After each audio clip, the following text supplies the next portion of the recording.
Have you ever wondered what makes your narcissist tick? And it may not be your narcissist, but just any narcissist out there. What makes them tick? Well, number one is I believe that they are what I call self-esteem vampires.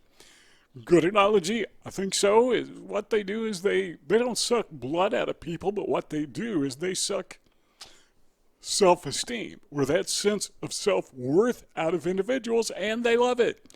In fact, in their mind, the way they approach life in general is they need this to survive. It's like a vampire. Now, let's extend that analogy a little bit more. What is it that kills a vampire besides onions and garlic?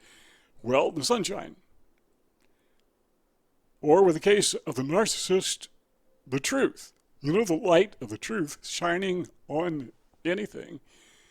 That kills narcissism. Doesn't kill it, but it kills the effect of narcissism. That is the ray of sunshine that we need to shine on every narcissist we encounter. Always ask ourselves this question. What is reality? What is the real truth? Not my truth versus his or her truth, but what is real truth? Now, the reason I say that, and this is kind of important, so you need to hang in there with me. The reason I say that is because virtually every narcissist that I have ever encountered is not just a liar, but he is or she is a lie. Their life is a lie. They have this bogus, fake mask and costume that they wear. I talked about that in another video just a day or two ago. This is their life, and it's a lie. How do you penetrate that? Well, again, the only way you can counter the life of narcissism is with the sunshine of the truth. Just shine it all over them. What are the facts? Now, I got to say this. You need to get, when it comes to getting the facts, you need to get your ducks in order. Sometimes you have to go to the extent.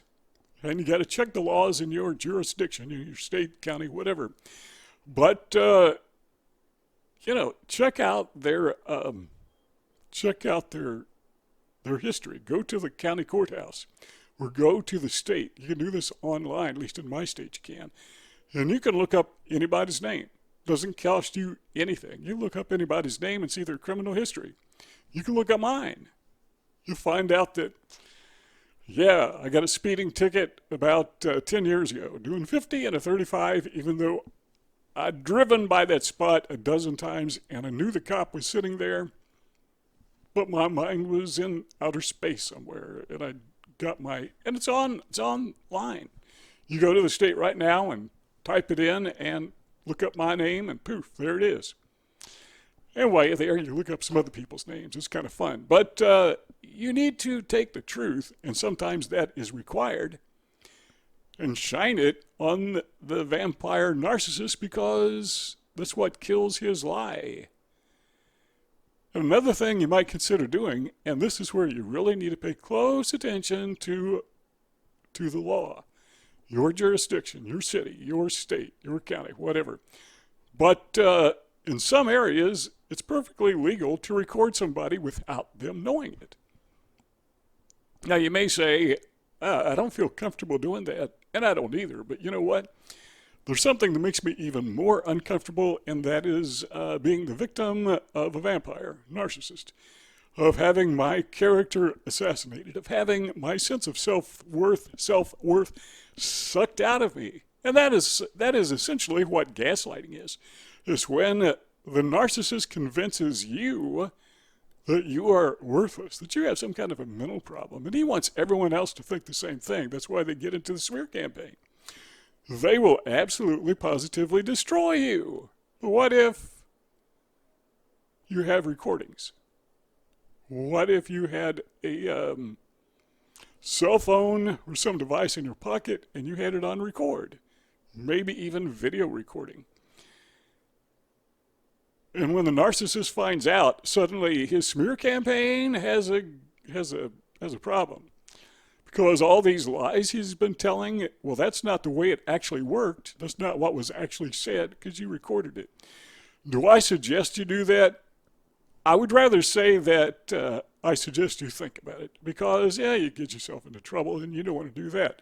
But anyhow, number one is this. How does your narcissist tick? Well, you need to understand that he ticks this way. He is a self-esteem vampire. He wants to suck that blood or the worth, your self-worth, out of you and transition it to himself because, like a vampire, he needs it to live. He doesn't have any. Number two, narcissists have a twin engine moral mindset. This is something I just came up with when I was reminiscing about my encounters with narcissists, and it occurred to me that, and by the way, pushing 70 years old, I've learned a thing or two along the way over the decades, and what I'm doing now, just sharing with you some of the things that I have learned over my life. Doesn't matter how old you are. You could be a kid, you could be a teenager, middle-aged adult, older adult, senior like myself. But yeah, I've been there, and I was Aspie the whole time, all nearly 7 years. I've had Asperger's syndrome, and so I've experienced all these stages in life. And I just find it fulfilling to share these things with you. And one of the things that I discovered was that narcissists have this thing that I call a twin engine moral mindset. Now, I think that everybody has this to some degree. For example, let's say you're driving down the highway or city street, wherever, and somebody cuts you out in traffic. Somebody's in a big hurry, rude, doesn't care about anyone else, or maybe, just maybe, they didn't see you. A big accident, not a crash, but the implication is that they didn't mean to do it, because if they knew you were there, they wouldn't have pulled out in front of you. Doesn't matter. They should be paying attention. They got their nerve to treat people like that. What's wrong? What's wrong with people? What is this world coming to? And on you go because you were offended, right? You got your moral standard. You don't cut people out in traffic until you do it. You know, those things happen. Suddenly we have this different moral mindset, and there have been psychological studies done on this. I have seen them in the past, can't cite them, sorry, but yeah, we tend to be more offended when someone does it to us than we are when we do it to them. That is how human nature works. That is a double standard. That is our twin engine, my term for it, moral mindset. So both of those engines are running at the same time, and we're just flying through life. But when it comes to the narcissist, they're more clearly defined. They have the sense of morality that revolves around themselves. The slightest little thing offends them. The slightest slight is the way that I like to say it. Offends them. But the greatest offense that you can think of, they don't expect you to be offended. It doesn't bother them in the slightest bit. Not the slightest slight of a bit. So what does that tell you about a narcissist? It tells you that he or she is immensely, horribly self-centered. Good word for that is narcissism. That's what makes him tick. That's part of his mechanism. That's part of how he is. We're going to have to move a little bit quicker. We got, I think, 7 of these points, but number 3 is slighting others is enjoyable. Slighting others is enjoyable. Now, to us, we don't like being slighted. But to him, slighting us is enjoyable. Now, what if you turn that backwards? What if somebody slights him? Nah, you can't do that. He becomes, or she becomes extremely offended when they are slighted in the slightest. Number 4 is this. The moral code of narcissism is very one-sided. Now, we made that obvious already, but we understand that it is wrong to trespass. The narcissist understands that it is wrong to trespass on his property. But it's okay to trespass on your property. If there is a big old sign that says no trespassing on his property, he expects everyone to see it and read it and do not cross or pass that sign. Don't cross the property line. If there is a no trespassing sign on your property, he doesn't even see it. I mean, he sees it, but it means nothing to him because, well, that's how narcissist thinks. Rules, well, those are nice things for everybody else, but he's not everybody else. He's better than everybody else because he needs to suck that that self-worth blood out of others to prop himself up or herself up. Number 5 is this. He or she is stuck in a, what we call a child's mine, M-I-N-E, moral mindset. I've said many times that there are two words rather that little children learn to speak first. One of them is the word no, and the other word is mine. Everything belongs to them. If you're a toddler, the whole world belongs to you. Well, a narcissist, what makes him or her tick? Well, part of it is they just haven't grown up. They're still toddlers. They have a toddler's mindset. Now, they got a big adult body. They look like adults. Sometimes they even act like adults, and they're good at faking that. So you just can't tell. But once you get to know them, you find out their worldview is really boiled down to one word: mine.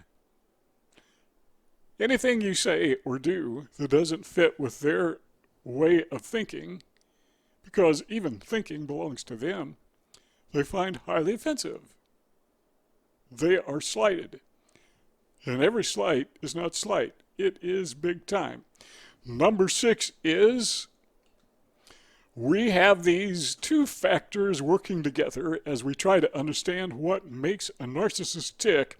And they form like a symbiotic working of the narcissist's mind. At least that has been my observation. So there you go again. Twin engine airplane. So they have this drive to satisfy their bloodlust, the vampire narcissist.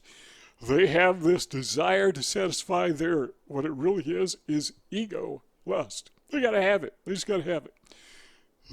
They are always, again, using the leaky tire illustration, they're always needing a refill. They never get to a point where they're full because they can't, because it goes in one end and out the other. But they got to have it. They just got to have it to survive. They don't care about anyone else. They don't care what anyone else gets, what anyone else has. Now, they may pretend to care about others, and they're so good at pretending. But in the end, you're going to find out all that was fake. All that was pretense. All that was the costume. All that was the mask. Number 7 is this. And we have 8 of these altogether. They are, and I find this one kind of interesting, but they are blind to their double standard. At least from my experience, they're just, they don't see it. They don't get it. They don't realize their double standard exists. I mean, they really think this is the way things should be. At least from what I've seen.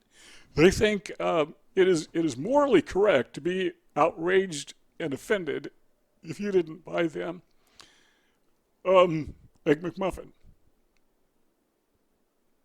That is the correct thing to do, to be mad, to be upset about it, to say something about it. How dare you? It is perfectly okay for them not to pay the rent because, who do you think you are to think that I owe you rent? Never mind that we have a lease, never mind that I live in your property, never mind that we have an agreement, but the narcissist thinks that he is the king of the universe, queen of the universe. How dare you think I should pay my bills? That's the way these people think by and large. So they have this amazing double standard, and it just never occurs to them. It just doesn't occur to them that they have it. It doesn't occur to them that that's not the way the world works. They're blind to it. It's like there's something amiss with their brain. There's something wrong with the way these people think. And there is, obviously. Or they wouldn't do what they do. All right, number 8. Are you ready for this? Number 8 is narcissist, as far as I can tell. Narcissist cannot change. I believe, and some people argue with me over this, but I believe that their brain, that's an organ of the body, obviously. Everyone knows that. And not all brains are the same. No two brains are the same. And some brains have certain characteristics, certain flaws, and they have names for those flaws. It is a biological anomaly. They're just different. Their amygdala in their brain, amygdala plural, it's different. It doesn't work the way ours does. Their limbic system, I can't say it's dysfunctional, but it functions differently. Now, I hate to say that they can't help being the way they are, but I honestly believe that a narcissist cannot not be a narcissist. He or she will never change. And if you take a narcissist or a psychopath into a counseling session, which is really hard to do, you pretty much have to get these people in prison where they have to go see the psychiatrist. You know what they do? They are so good, they are so clever at putting on that mask and that fake persona that they actually convince the psychologist or the therapist that they are recovered. They're okay now. They get away with it. And oftentimes the therapist, the psychologist, whoever that happens to be, realizes what they have done long after they have done it. Man, they realize this guy just scammed me. And then they get a deeper understanding of how significantly difficult this brain problem. I hate to call it a mental disorder. It's a brain disorder. And they really understand now how deep and how entrenched and how firmly entrenched this disorder is. They don't expect them to change. You'd just be disappointed. See those two rectangle boxes on the screen? If you like what you heard, want to keep talking, hey, just click one of those boxes. We keep on going. But if you're done from now, then we say thanks for stopping by, and we'll see y'all next time. Number one, they try to mold you into who they are. They try to take you and mold you to be like them, or maybe just what they want you to be. That is the first sign that you are being used. We have 8 of these altogether, so stay with us because we're going to tell you the second stupidest thing that I ever did.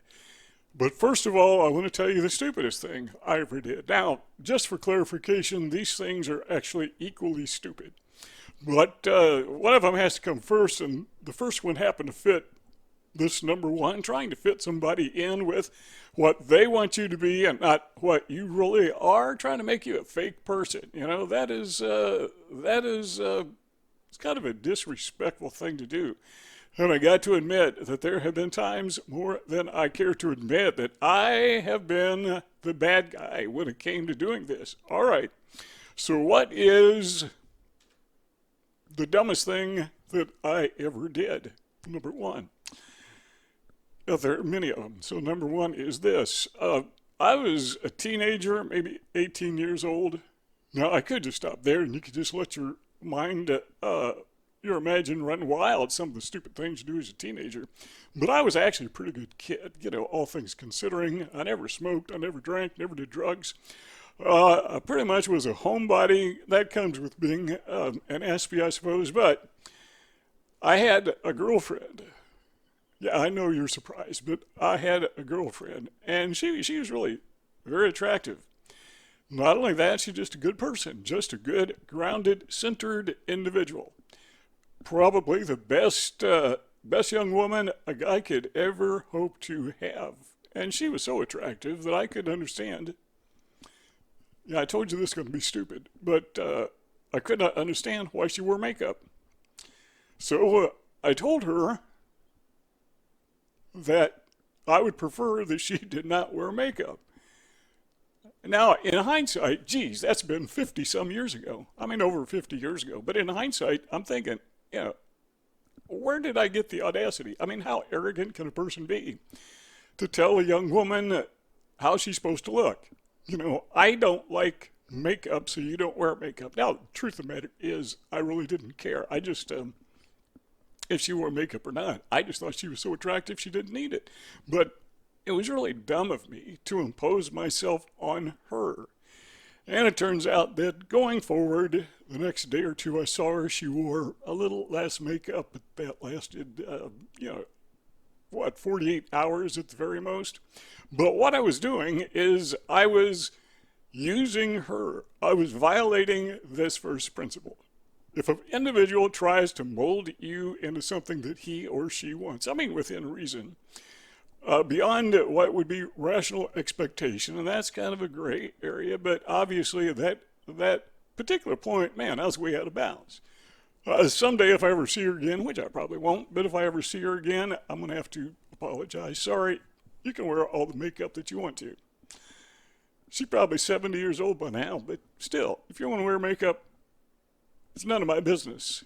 Do you agree with me on that? Leave me a comment and let me know what you think about that. Number 2 is this: leaves you behind. Now, this fits a lot of, there's just a lot of ways we could apply this. I mean, you could physically leave somebody behind, or, there's a person where you're constantly trying to chase them. Now, it could be a romantic relationship where the person maybe is trying to make you jealous or whatever, trying to get you to catch up with them constantly, so to speak, or it could be a business associate, could be a friend, could be a relative, whatever.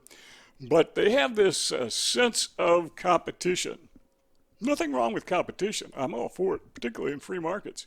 But this is an unhealthy type of competition where somebody wants to best you on everything.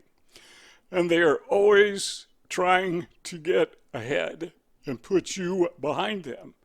Or maybe in a romantic relationship, it could be somebody who is trying to make you jealous or trying to make you envious, whichever. Okay, while we're here, let me tell you one of the dumbest things that I ever did. Number 2. This actually could be number 1. In fact, they kind of tie for number 1. But the dumbest thing that I ever did was the same young woman, very special person. When I broke up with her, I just walked away. Didn't say anything. Just, okay, I'm done. I was confused. I was frustrated. I didn't know where we were. Now, what would an adult do? I was 18 years old. I should have known better. Maybe I was 17. I don't remember. But, yeah, I was old enough to know better. They say that your brain matures fully at age 25. So when you're in those teen years, you're not fully developed. But by the time you hit 18 years old, you got some sense. I mean, you're old enough to vote, old enough to serve in the military, old enough to get a job. You're considered an adult by the government, and I just didn't act like an adult. What I should have done is, took her aside and say, look, I got a problem. And my problem is this. And maybe it was just a big misunderstanding. In fact, I think it probably was a big misunderstanding. You don't just walk away from somebody.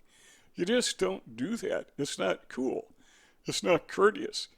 It's inhumane to leave somebody with no explanation whatsoever. And every time I think of that, and again, this is 50-some years old. This has stayed with me my entire life, which, by the way, is good advice to young people. Keep in mind that what you do today is going to stay with you in your head, well, till the day you die.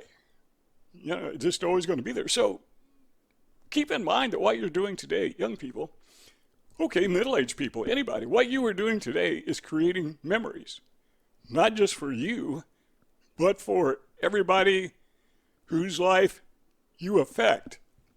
You're creating memories. And that's what I was doing there. I should have had enough sense, once again, I should have been mature enough, let's say it that way, to say, look, let's talk about this. But that's not what I did. I just left her behind. You know what that signals? That signified that I was just using her. And I was. I should not have been. It was the wrong thing to do. And if someone does that to me, I would be terribly upset. I would be terribly offended, wouldn't you? Wouldn't anybody? Number 3, their words don't match their actions. Now that includes implied intentions, not necessarily something that they're doing. They said, I'm going to do this.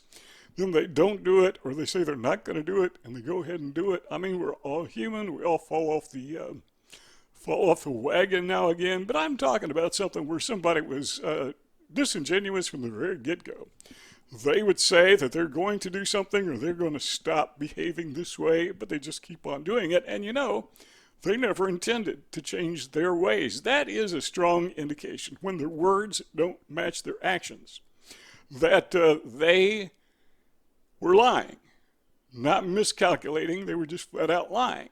They were deceiving you on purpose. That is a strong indication that you, my friend, are being used. Then number 4, I think this one is kind of similar. You tell me what you think. But number 4 is they take your loyalty for granted. This is something that narcissists do.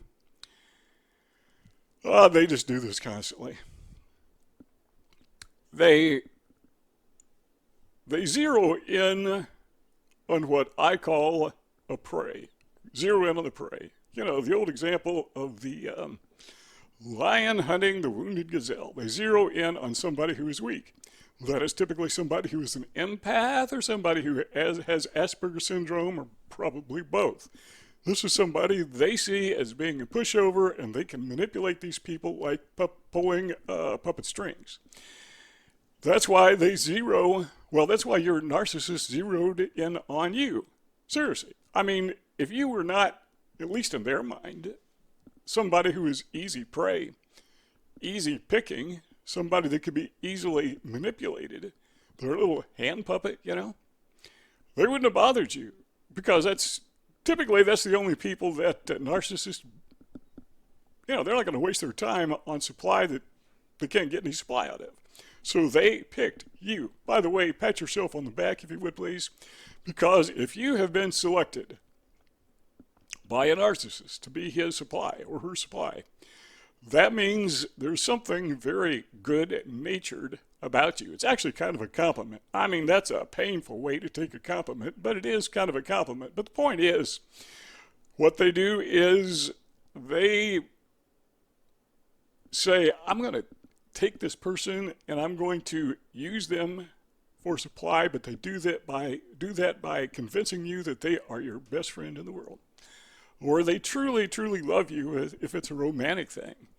And you fall for it. You fall for it. Okay, now let's turn this backwards. Can we do that for just a moment?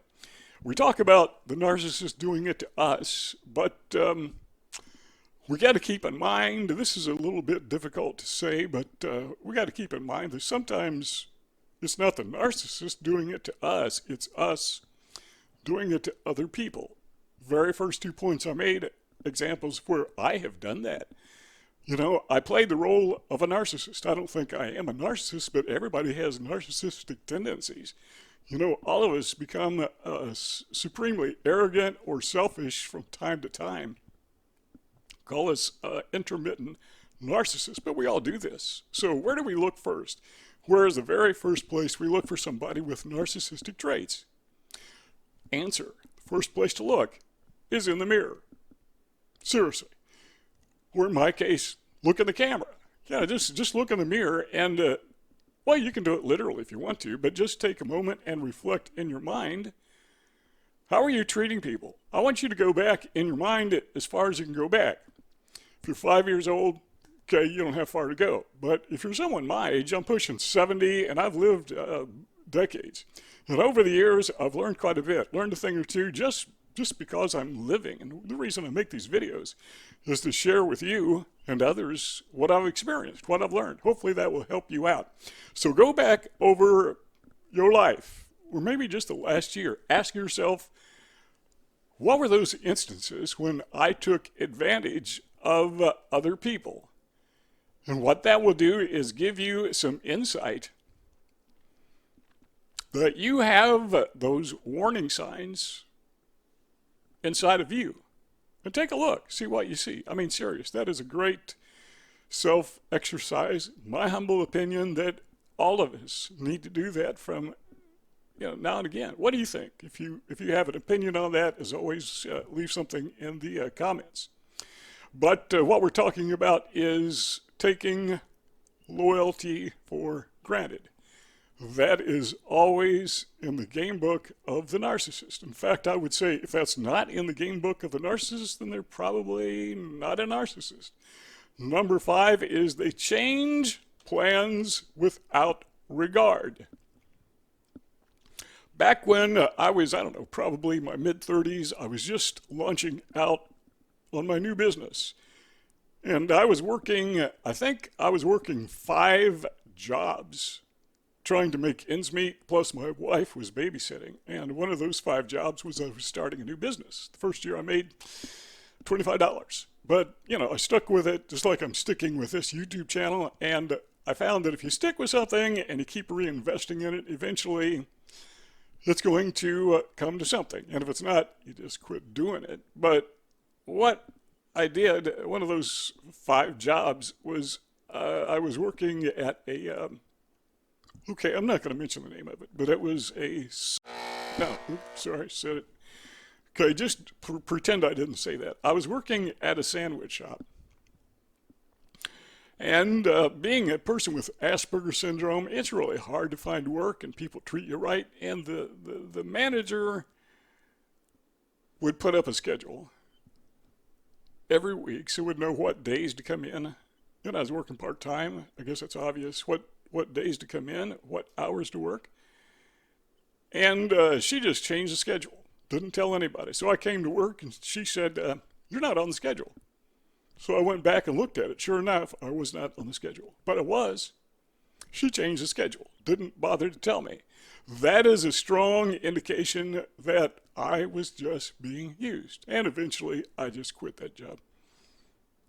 But number 5, again, is they change plans without regard. Number 6 is somebody is taking advantage of you if they expect you to always be available. And again, we could apply this to employment. If you are working a job and they expect you, and only you, to work on holidays, but nobody else has to work on all the holidays, just you. You have to work Thanksgiving, you have to work Christmas, you have to work Easter. They're adding so many new holidays, I can't keep track of them. But the major important holidays, no, you don't get a day off. You have to work. But other people, you know, they don't have to work all of the holidays. They may have to work 1 or 2 of them, but not all of them. Well, it's obvious that that person is taking advantage of you because they always expect you to be at their beck and call. You are always to be available to work, always to be available for whatever they want you to do. Number 6 is this, or number 7 rather, that was number 6. Number 7. You can assume that somebody is using you, taking advantage of you, if you have a one-way relationship. And that kind of covers a summary of everything we've talked about up to this point. But the point that we're making here is it's all about him or it's all about her. It's all about them, and they're expecting you, like we said earlier, just to kind of mold into their form of what they expect you to be. That is very common. From my observation over 70 years of narcissistic behavior, they are first. They're number 1, always. So you can expect the narcissist, doesn't matter what kind of narcissist they are, you can expect them to always be so absorbed that everything is their way.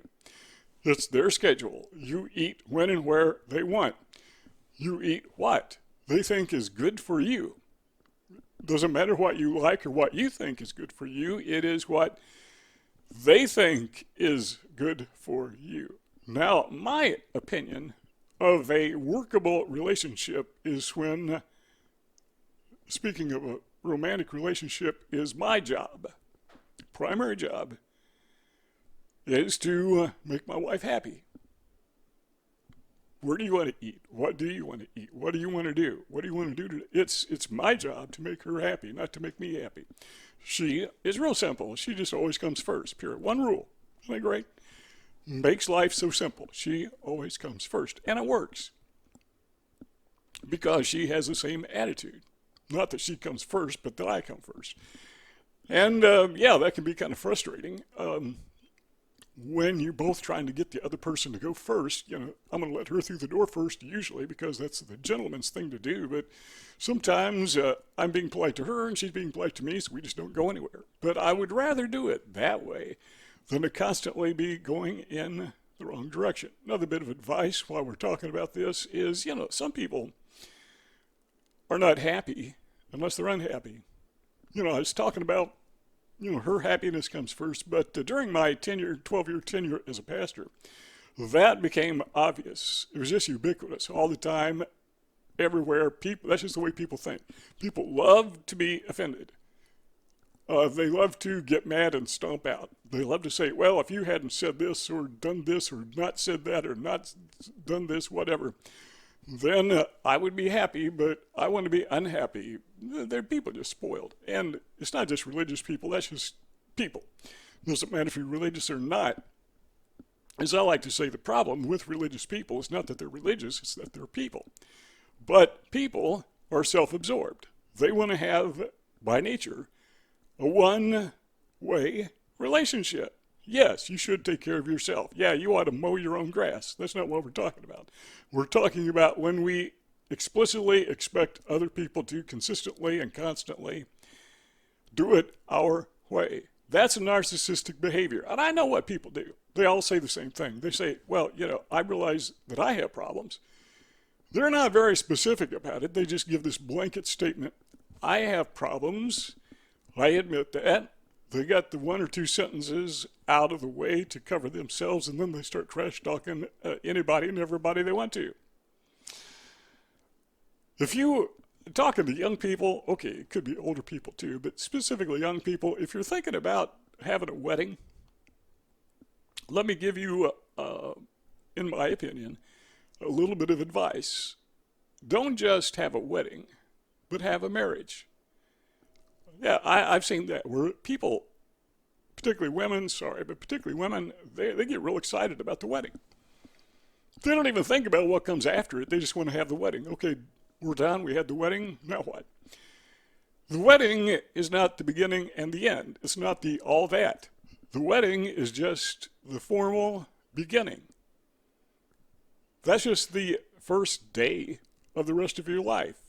That is the first day of your marriage. And some people think, so I've seen it, I was a pastor. I've seen this. I've actually conducted the weddings of people who, as soon as the wedding was over, they're pretty much done. They just don't get along at all. And I'm wondering, why did they lie to me? I stood there on the platform and I said, do you, till death do you part?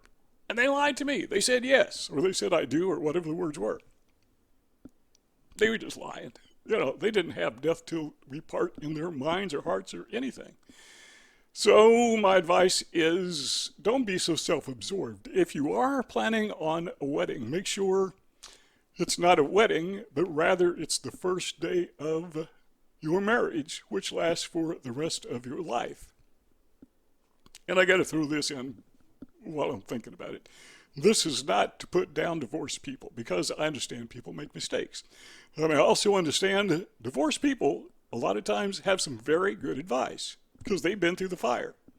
They can actually advise younger people because they've been through it better than I could. I've never been through it, and I never plan to go through it.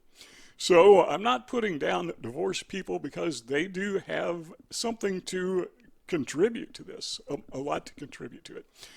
All right, number 8 is this. Somebody who belittles you. When a narcissist belittles you, that is a warning sign that you are being used. Now, I'm not talking about teasing where we have fun with each other. I think everybody does that, and I think that's just part of having a good relationship.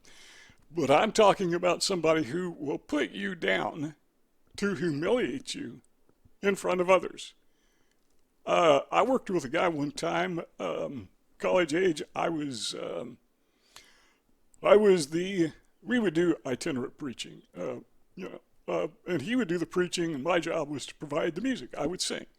So I think we had a pretty good relationship, good friendship, but the problem was whenever we were around people, he would use me to be the butt of the joke, always. I mean, it just came out naturally. Why did he do that? Well, I think it was because he was taking advantage of me. He was using me.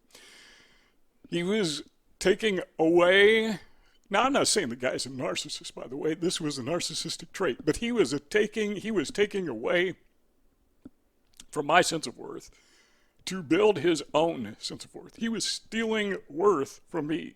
It's like you take money out of somebody's pocket and you put it in your own pocket. Take the sense of worth and well-being from somebody else by ridiculing them and belittling them or mocking them or going above board, teasing them. You're just taking that worth out of their pocket, putting it in your pocket.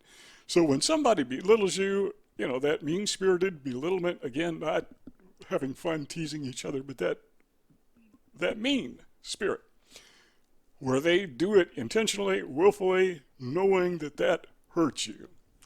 That is, man, that's a big red flag, that you are being used. Where do you think the senior narcissist hides? We got 5 of these. The second one is the nosy narcissist. Where do you think she hides? Number 3 is the bossy narcissist. Where do you think he hides? Notice I'm alternating pronouns back and forth so as not to offend anybody or to offend everybody equally. Number 4 is the humble narcissist. What are we on? She. Yeah, where does she hide? And finally, number 5 is the unexpected narcissist. I don't know. I don't know what pronoun to use because I don't know who's watching. So you may be a man, you may be a woman, but whatever. The unexpected narcissist, narcissist plural, where do they hide? Now, you're not going to like this one, so please don't give me a thumbs down when you get to it. When we get to it, number 5. But, you know, this thing about those of us with Asperger's syndrome, we have this problem of being brutally honest. So when we get to number 5, you're not going to like it, but that's okay. I'm going to be brutally honest, tell you the truth. Okay, number 1. That is the senior narcissist. Where does he or she hide? There, that makes it better. And the answer is in school. Now, by the way, these are not clinical terms. I just made them up.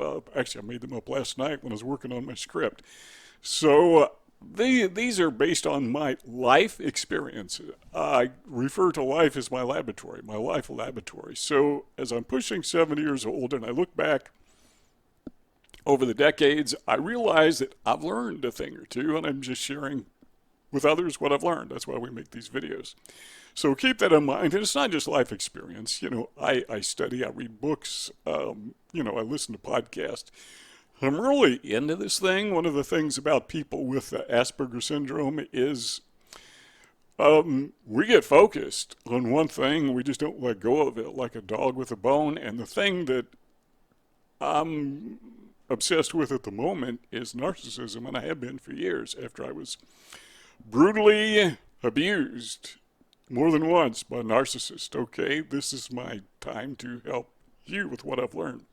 So number 1 is you're going to find the narcissist who is a senior narcissist. Again, just something I made up. You're going to find them at school. You did go to school, right? Maybe you're still in school. There's always somebody who wants to play the part of the senior.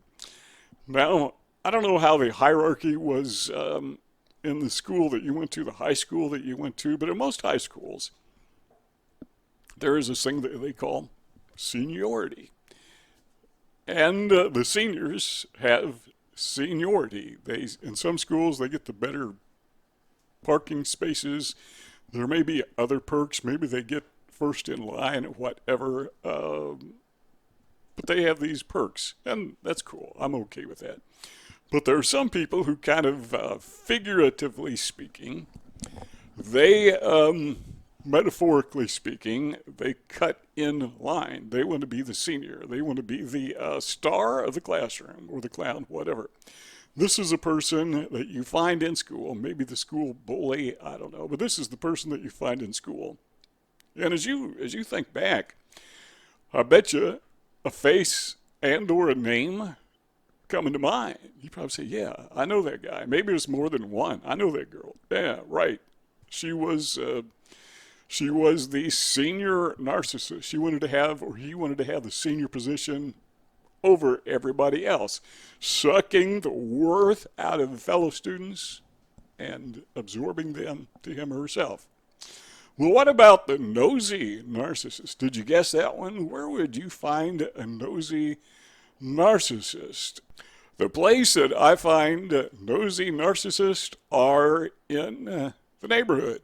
Did you guess that one? Nosy narcissist, well, narcissists in general, what they love is they love homeowners associations. They love all those silly little rules. Like you can only have so many flowers in your front yard, and the color of your drapes or blinds has to be this color. Or if you have any oil on your driveway, you get a $25 fine. Whatever the rules happen to be, they're all different with different homeowners associations, but the neighborhood narcissist, the nosy narcissist, loves those things because there's nothing that they enjoy more than pointing out someone else's flaw. So they can just kind of roll around the neighborhood, stroll around the neighborhood, whatever, and they see something that is not perfectly in line. Okay, so maybe your hedges are like an inch too high or something. They may even confront you about it because they love that feeling, narcissists love that feeling of superiority. So they're going to lord it over you as if they are the neighborhood traffic cop, the lawn cops, the homeowner association cops. They're no better than anybody else except in their mind, and they are superior. And if you look at their house, according to them, of course, it's just perfect. It's in perfect alignment with the homeowners association rules. And don't you dare tell them any different. Because every narcissist that ever lives thinks they are, if not perfect, just about as close to perfect as you can get. That's why we call them narcissists.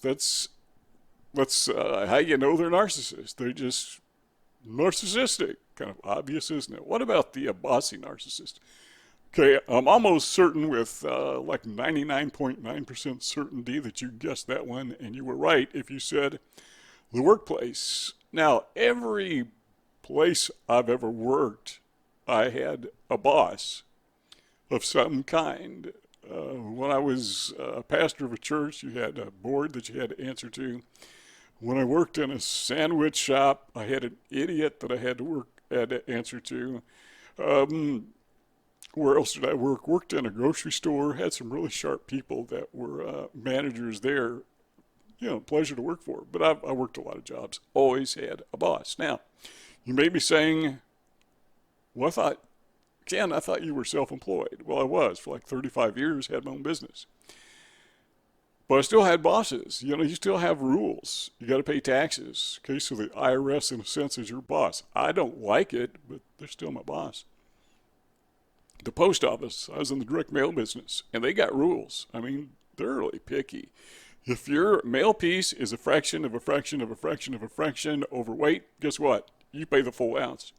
So you got to be careful, you know, when you have your mailing pieces printed. And if the printer says, it's only a quarter of an ounce off, yeah, well, that quarter of an ounce to the post office raises your expenses. And if you're doing huge mailings, we did massive mailings. I think we were the second largest mailer in our city. That could translate into thousands of dollars. So the post office was one of my many bosses. And there were other bosses. The state was my boss because you had to be...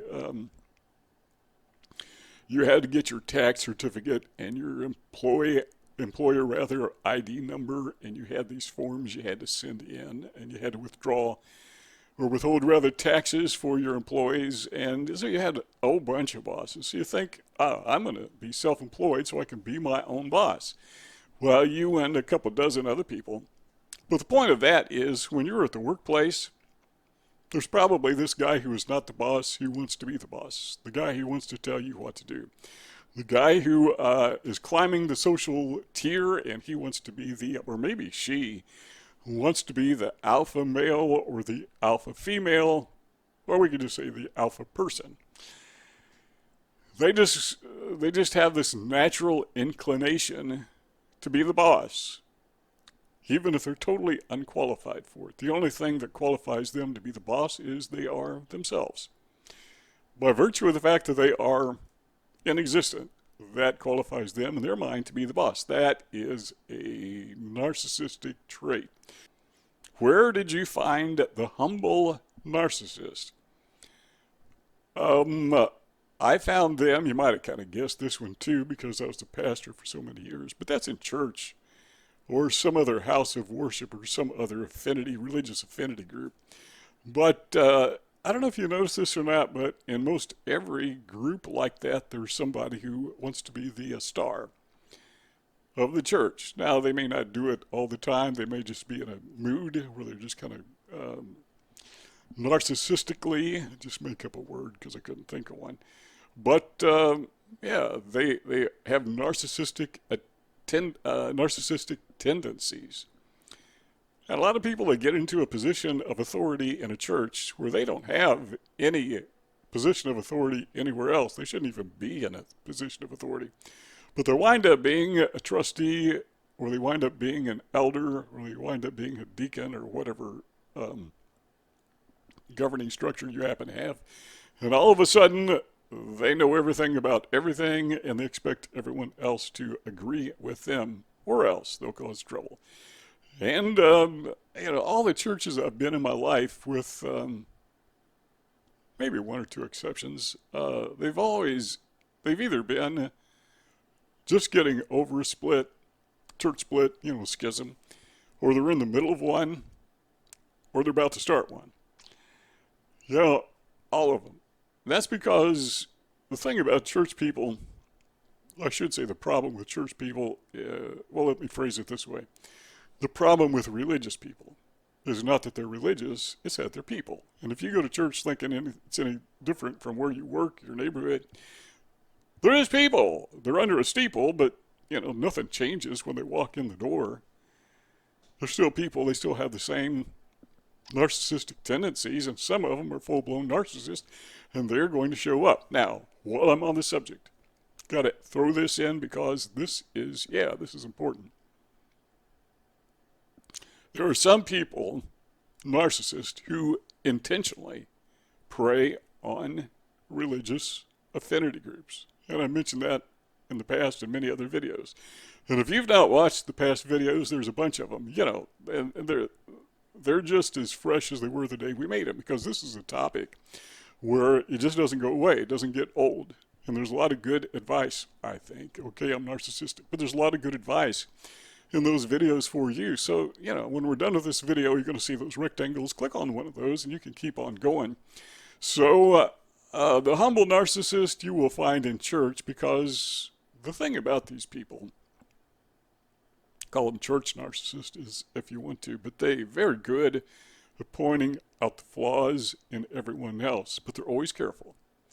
They are always very careful to say, I've got my own faults. So they're covered. No, they never, when they're talking about other people, they're very specific. They tell you exactly what's wrong with this guy, or this procedure, or this policy. But when it comes to them, they just have this blanket statement. I admit I've got my own flaws. Okay, what are they? Name one.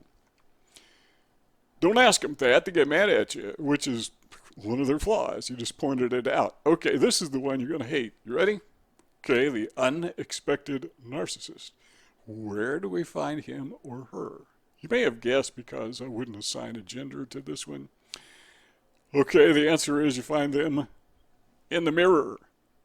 That's where I find mine. The person who, I don't want to say that I'm a narcissist, but I want to say that I'm human, therefore I have narcissistic traits, and so do you. Now, if you think you are so good, if anyone thinks they are so good, I don't want to personalize this, but if anyone thinks they are so good that they can't possibly have narcissistic traits, that is a trait of narcissism. It's kind of like if somebody says, I never lie. That's a lie. So if you want to find somebody with narcissistic traits, the place to begin is look in the mirror and ask yourself, have I ever acted out of line with arrogance toward a family member, toward a coworker, toward maybe a clerk in a store. Tell me you haven't lost your temper when you were driving. If you have never lost your temper when you were driving, one of two things. Number one, you've never driven, or you just started. I mean, it's like your first day. It's virtually impossible to deal with people without a little bit losing your temper.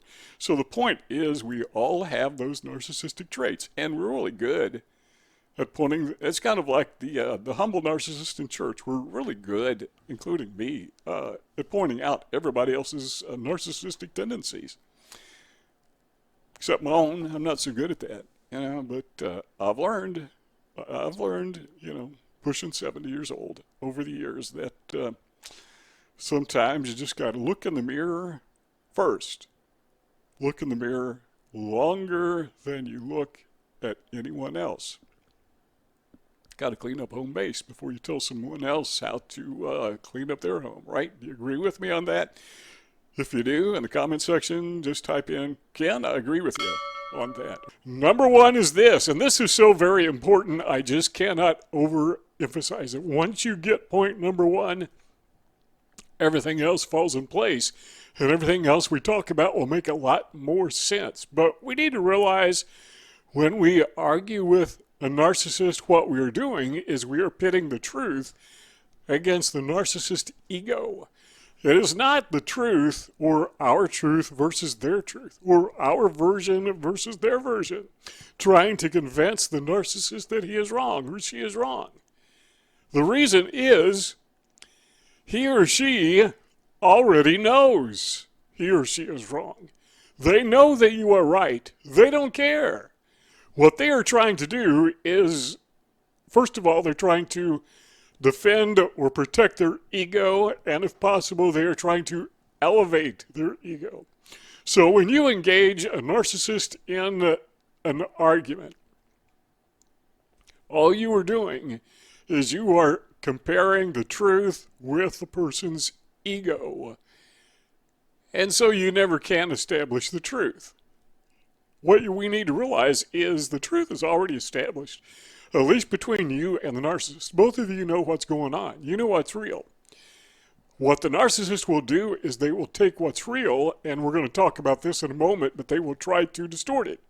So if you think that winning an argument with a narcissist means establishing the truth so it becomes no more undeniable in this person's mind, forget it. It's already undeniable in the narcissist's mind. He or she, again, already knows what the truth is. So you have two different objectives. Your objective is to establish the truth. It's a waste of time. Again, the truth is already established. What is the objective of a narcissist? To defend or inflate their ego. There's no point in arguing because the outcome is, it's not there. You're never going to establish something that is already established. Number two is this. Narcissists will defend their ego, and they will elevate their ego by simply denying the truth. They deny, deny, deny, deny. Once again, I've said this twice before, but they already know what the truth is. They know they took advantage of you. They know that they have abused you. They know that they have hurt you. They know they have wounded you, and maybe others. They know they stole from you. You don't have to get in their face and tell them or ask them, why did you steal from me? They already know that they stole from you and why they did it. It was to elevate their ego, to prove that they could get something over on you.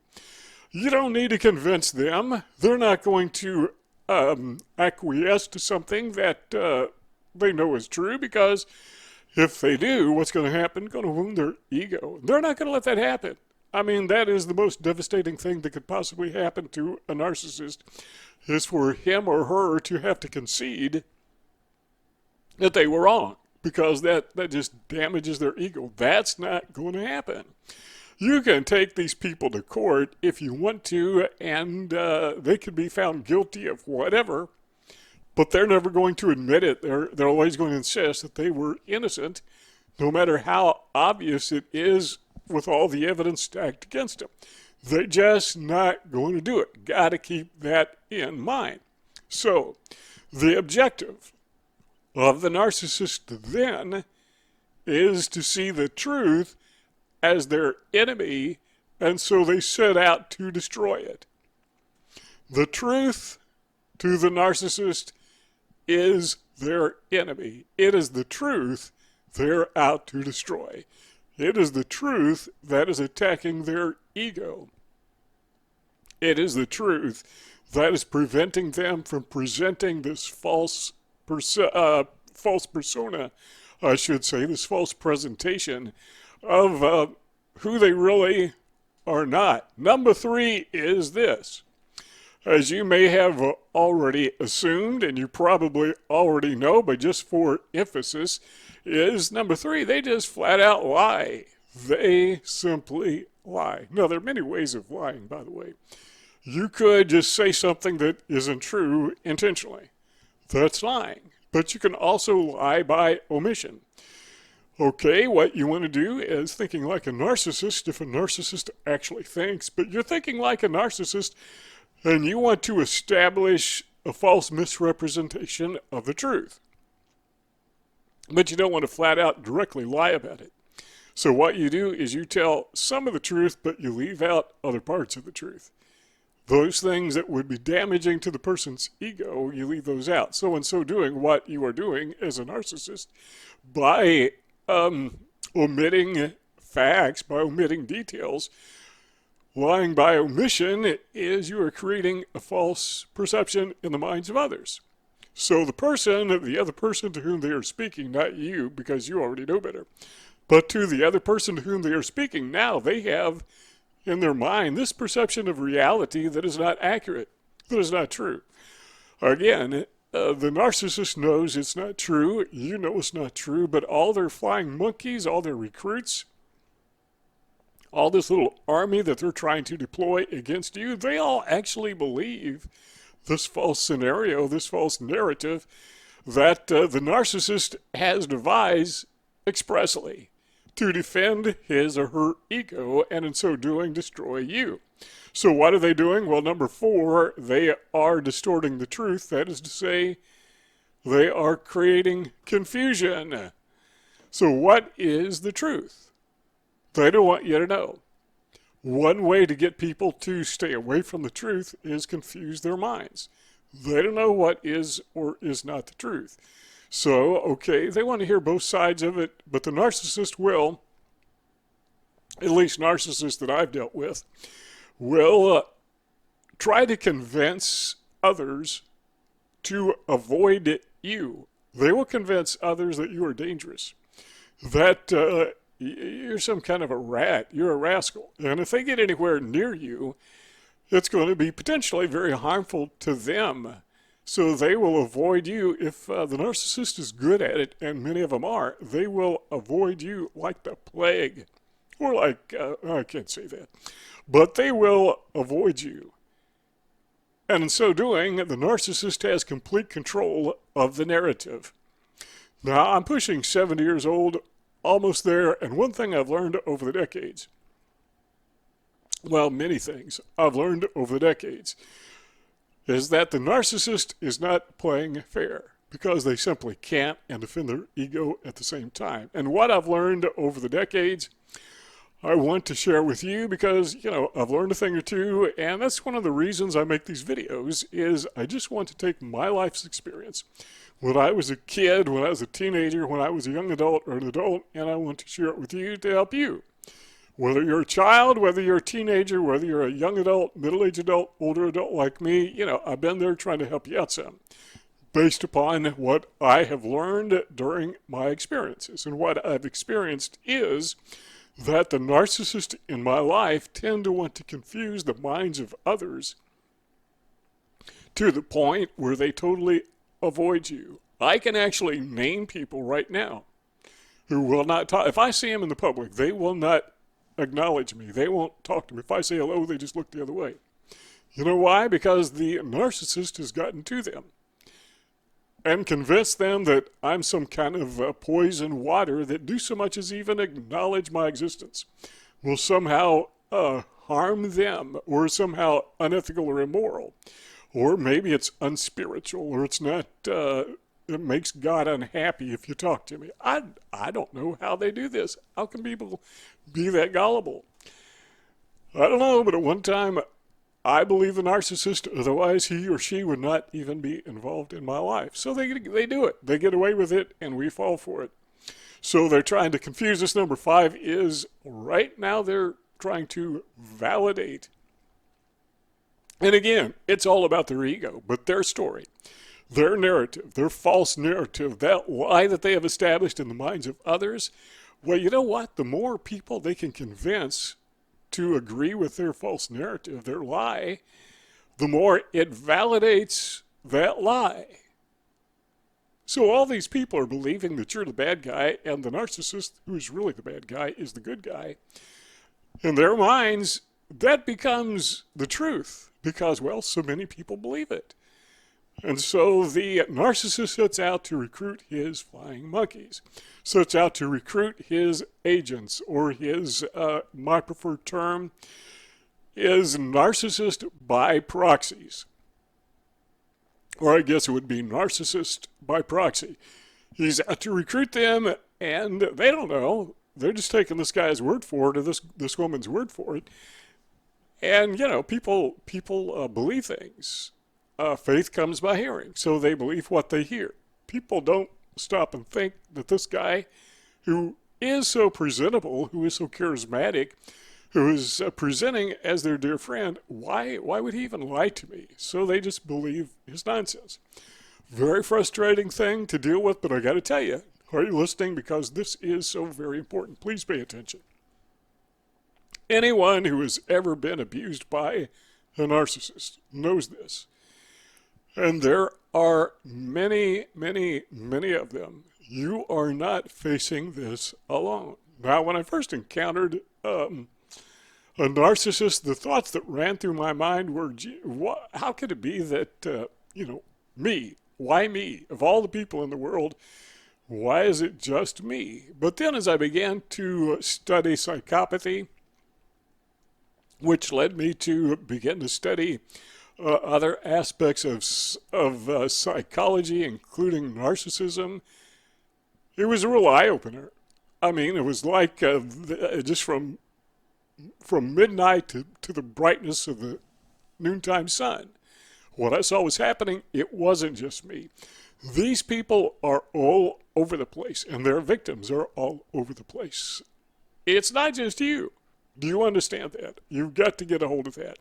This is not something that is just you. So point number 5 is they validate by getting a majority, or it seems a majority, at least a lot of people, to agree with their lie. Now this is so weird because not even the narcissist believes his own lie. He pretends he does, or she does, but they don't. And obviously I know it's not true, but they're trying to even convince me many times. And they're trying to convince you. That's called gaslighting, by the way. Number 6 is they blame shift. I often refer to blame shifting as flipping. And once again, we've already touched on this a couple times, so we're just going to mention it quickly. But what they do is they present you to others as the individual who is the narcissist. You are the one who is the abuser, and they are the victim. They are the abused. But they take it a step further. Many times, at least some of the narcissists that I have dealt with, and it's not just that they are abused. They're falsely accusing you of abusing them, but they present themselves as the hero who is fighting against them. And so they recruit these flying monkeys into their army to fight against you, the evil one, as they present it. Is this becoming more clear in your mind what's going on here? I certainly hope so. Number 7 is they only care about themselves. They do not care about the truth. Now, this is kind of a reiteration of what we already said, but it's all about their ego. The truth has nothing to do with anything whatsoever. The truth is merely something that they can manipulate, that they can deny, that they can change to defend their ego and to inflate their ego. That's why the truth exists. Number 8 is this. they make it all about them, or all about you rather, and not about them. Let me say that again. Number 8 is they make it all about you and not about them. So they omit the truth. They deny it. They cover it up. They flip it. They distort it. They take portions of the truth and enough of it to give credibility to what they are saying, to their deception, and everything else is either fabricated or it's ignored. That basically is the whole of it. They take a fraction of the truth, they fabricate additions to it, or they ignore parts that could be damaging to their ego, to their persona. That is the last thing they want to do. And I know I've already said this a zillion times, but they want to protect and inflate their ego. So the battleground, and this is so very important, please do not miss this, but the battleground is not in the mind of the narcissist, because that battle's already been won, and it was from day one. That's not the battleground. The battleground is not to convince the narcissist that he's wrong or she's wrong. The battleground is in the minds of others. Now, this is kind of frustrating because sometimes the individuals that the narcissist convinces to hate you, to ignore you, to fight against you, often these are people who not only were once good friends, who saw you in an honest, true, good light, but these are often people that you have helped. These are people who you have done favors for, asking nothing in return. These are people who should know you as a generally good person. Yeah, you got your flaws, we all do.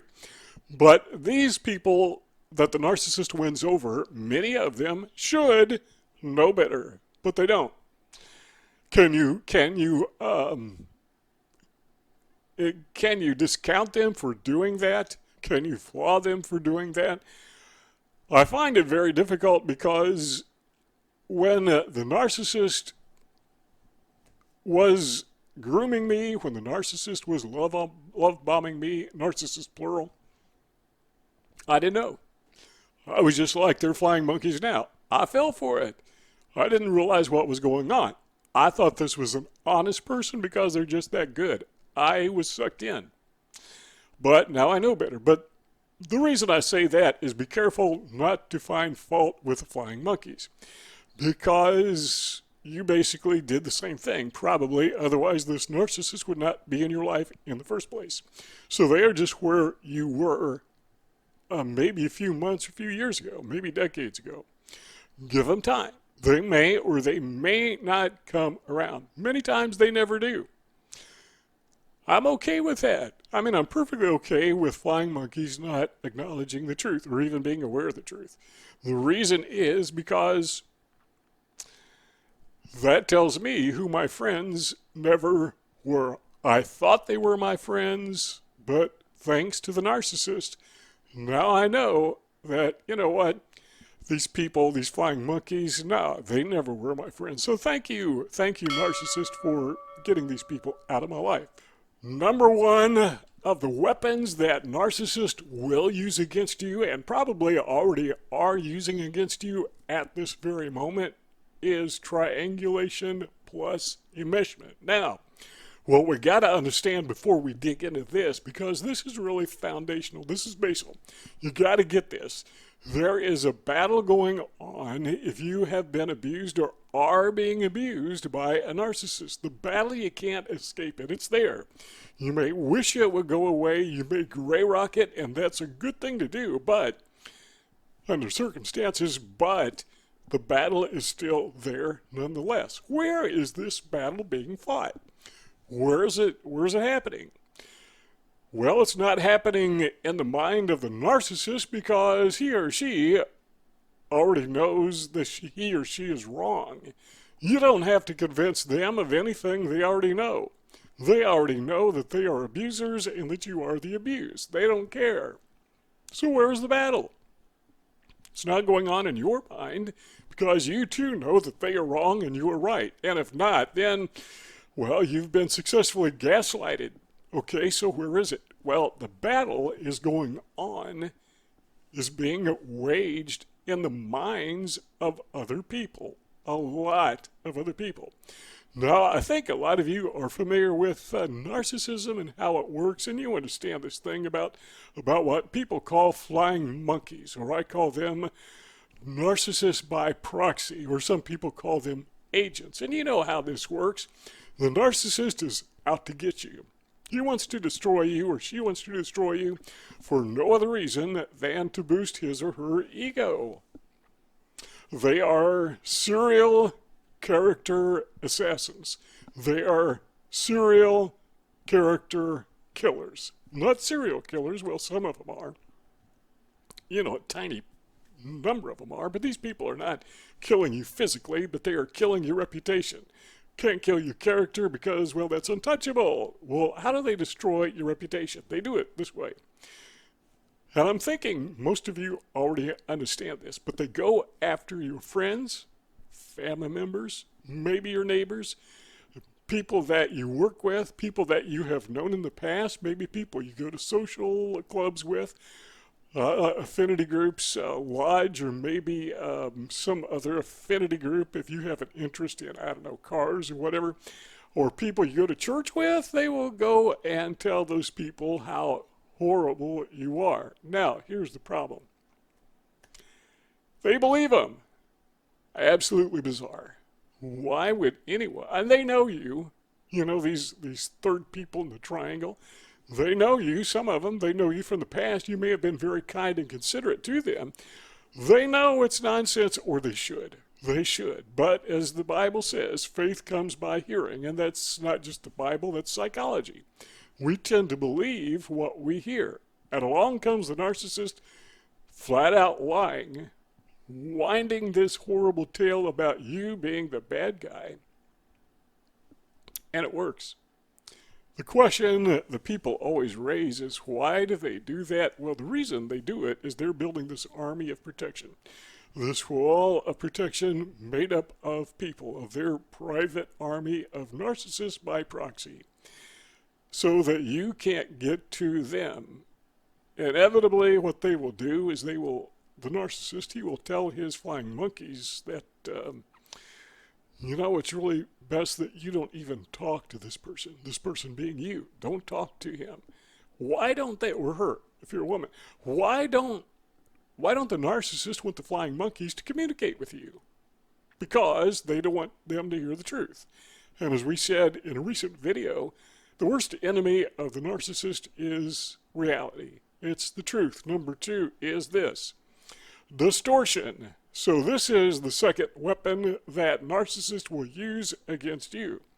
What they love to do, what every narcissist loves to do, is belittle the person he or she is abusing. Love to belittle you, make themselves look bigger when compared to you. You know, there's, you ever been to the beach and you see these guys with the big muscles? They don't mind taking their shirts off, you know, and then they like to hang around guys like me that don't have muscles. You know why? Because, well, I've got muscles, they're just not noticeable. But why do they like to do that? Well, when compared to me, they look bigger. I mean, they look big to begin with, but compared to me, they look even bigger. Kind of a silly metaphor, isn't it? Maybe not, because in effect, that's what narcissists like to do. They like to take you and belittle you, to make you look smaller, make you look dumb, make you look ridiculous. Sometimes they will do it in your presence when other people are around. They will say something that makes you look ridiculous. They may even make fun of you, joke about you. You've been there, right? Well, if he's or she is willing to do that while you are there, imagine what they're doing when you are not there. That's one of their weapons. That is the second weapon in their arsenal, is this distortion of reality. Now, it's not just belittling in the sense of ridicule, but sometimes it is in the sense of manufacturing a distortion of your character. That is, they will try to destroy your reputation. That you have a very poor reputation. You're dishonest, whatever they'll say about you. And of course, they project themselves as being very honest and upright. And if you're in a religious setting, they pull that into it as well. Speaking of you got some kind of a spiritual flaw. Maybe you got a sin problem, whatever. They just make this stuff up, but they're believable. But they present themselves as they just all that. They're very proud of the fact that they are so humble. Number 3, what I call aversion and amplification. What the narcissist will do, and I think it's safe to say inevitably because I've never seen an exception to this, but the narcissist will falsely accuse you of abusing him or her. Let me say that again. The narcissist will falsely accuse you of being the abuser. So what then is the narcissist? Well, he presents himself or herself as being the abused. I call that flipping. I talk about it a lot in my videos. Everything is upside down. Everything is reversed. You know better. The narcissist knows better. And there's a few people that know you very well, and they know better. And there's some people who have been victims or victimized by the narcissist in the past, and they know better. But most people don't. They hear it. They believe it. As we said earlier, faith comes by hearing. So they have no reason not to believe it because they don't know you that well. They think they know the narcissist, good buddy, charismatic guy. But they really don't, and they just believe it. Now, what is weird is while the narcissist is trash-talking you in this smear campaign, often they are trash-talking the same people they are talking to others. That makes sense? They have these triangles going on all the time, multiple places. They're not fighting on one battlefield. They're fighting on many battlefields all at the same time. I don't know how they keep up with it, but they love it. They enjoy it. They just immerse themselves in it because it is such a boost to their ego. The lies for the narcissist, I'm thinking about this. Lies, not just for the narcissist, let's redo that. Lies are boundless. You can make up a lie about anything, and you can spend your entire life or 100 lifetimes just making up stuff. Fiction, just make up stuff. But the truth, reality, that's pretty much limited to the truth. If it's embellished, then it's no longer the truth. It's the truth plus something else. It's contaminated. So the truth is singular, whereas lies are infinite. There's no comparison. You can come up with a lot more lies than you can with truth. And people who investigate for a living, I'm talking about like police officers who investigate crimes, and they will do interrogations of suspects. They will bring them in to get to the truth because the lies, they're endless. So what they will do is they will talk to the suspect in an interrogation room. Okay, nice conversation. Then they will have the suspect come back at a later date and talk to him again and have him tell the same story. Why do they do that? They already got the story. Well, they say, well, there's a couple things missing here. No, what they want to do is they want to compare story number 1 with story number 2. They're looking for conflicts. They're looking for inconsistencies. That is the fatal flaw of the narcissist. They never can get the story straight because it's a lie. But they add enough truth to it that it sounds like it is real. So they avert and they amplify. They avert the truth, and then they take those lies and they amplify them. But again, let me reemphasize this. There is this thing called cognitive dissonance. That while the narcissist is out there presenting himself as the good guy, the hero, the victim, and the hero, at some point, all of his stories are not going to add up. There's going to be a mismatch, many mismatches. There's going to be an imbalance. Could be, well, he's out there projecting himself as being Mr. Wonderful or Ms. Wonderful or whatever. This guy could have a criminal record, and a lot of them do. Surprising. he may have other victims, almost certainly. He or she has other victims in his or her past. Probably a ton of them. But the flying monkeys don't know about that. So this person is amplifying the story, the narrative, the false narrative. There's some conflicts in there. Guarantee you there's a lot of conflicts in there, and that will be their downfall. So the weapon that they are using against you, watch this. You paying attention? This weapon of amplification, of aversion and amplification, averting it away from them, but amplifying it, putting it on you. It's going to come back and hurt them. It's like, imagine a little bug, and there is you know what a steamroller is? It's going to roll all over them. So, yeah, I'm not saying just go ahead and let them talk, but you may as well, because you can't shut them up anyhow. Number 4 is what I call, for lack of a better term, flaw faking. This is really damaging. This is a weapon that is so hurtful, because what the narcissist will do, this guy that you thought was your buddy, this individual that you thought you were in love with, or whoever it happened to be, you thought was your closest family member or dear family member maybe, when they are talking about you, when they are broadcasting these lies about you, you know, the smear campaign, what they are doing is they are presenting you, they are inventing, making up flaws in your character. Now, these may be rooted or grounded in truth, but remember, if you take a truth and you embellish it, it's no longer the truth. Or if you take the truth and you omit something out of it, you know, lying by omission, that's no longer the truth. But still, they will fake flaws about your character. One of the most damaging things that I have personally experienced coming from the mouths of narcissists is when they tell other people about my flaws. And by the way, we all have them, but these people make them up. It's like they actually miss our real flaws because they're so focused on making them up, they don't even pay attention to the real ones. And people believe them. And that can be very painful, particularly if you are rejected by those people. But you can thank the narcissist because you thought they were your friends, these other people, these flying monkeys. Guess what? He helped you out. She helped you out. She revealed to you that you thought this was your friend, and guess what?